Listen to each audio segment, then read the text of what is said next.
Okay, so we finished with Little House on the Prairie when Pa had gotten back in the middle of the night and he was caked with mud. He'd gotten back from spending time in Independence while he went to get supplies. So I left where he had just returned home and he'd put a shawl around Laura.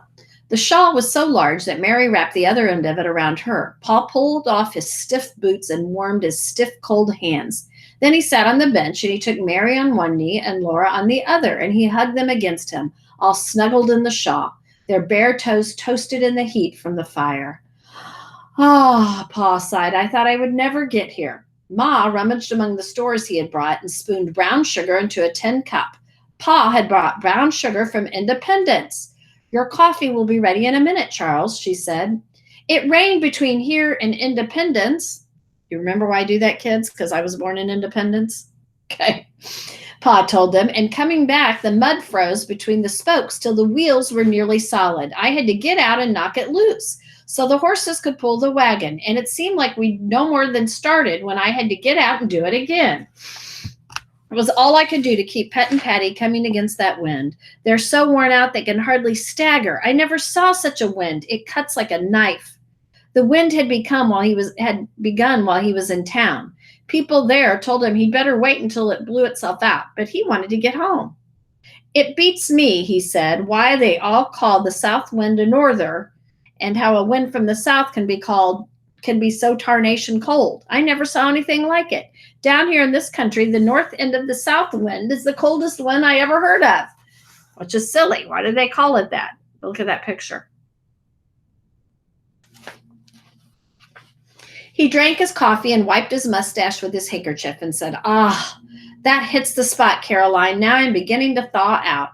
Then his eyes twinkled at Ma, and he told her to open the square package on the table. Be careful, he said. Don't drop it. Ma stood unwrapping it and said, Oh, Charles, you didn't. Open it, Pa said. In that square package, there were 8 small squares of window glass. They would have glass windows in their house. Not one of the squares was broken. Pa had brought them safely all the way home.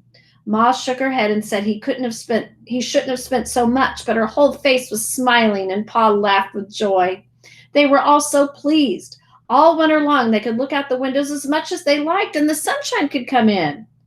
Pa said he thought that Mary and Laura and Ma would like glass windows better than any other present, and he was right. They did, but the windows were not all he had brought with him. There was a little paper sack full of pure white sugar. Ma opened it, and Mary and Laura looked at the sparkling whiteness of that beautiful sugar, and they each had a taste of it from a spoon, and then Ma tied it carefully up. They would have white sugar when company came. Best of all, Pa was safely home again. Laura and Mary went back to sleep, very comfortable all over. Everything was all right when Pa was there, and now he had nails and cornmeal and fat pork and salt and everything, and he would not have to go to town again for a very long time. And the next chapter is called The Tall Indian, and I'm going to just read a couple minutes from it. In those 3 days, the norther had howled and screeched across the prairie till it blew itself out. Now the sun was warm and the wind was mild, but there was a feeling of autumn in the air. Indians came riding on the path that passed so close to the house. They went as though they weren't even there.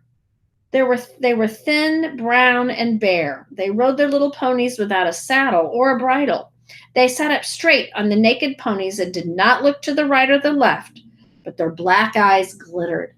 Laura and Mary backed against the house and looked up at them, and they saw red-brown skin bright against the blue sky, and scalp locks wound with colored string and feathers quivering.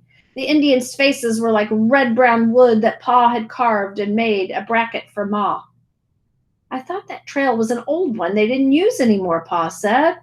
I wouldn't have built a house this close had I known it was a high road. Jack hated Indians, and Ma said she didn't blame him. She said, I declare Indians are getting so thick around here that I can't look up without seeing one.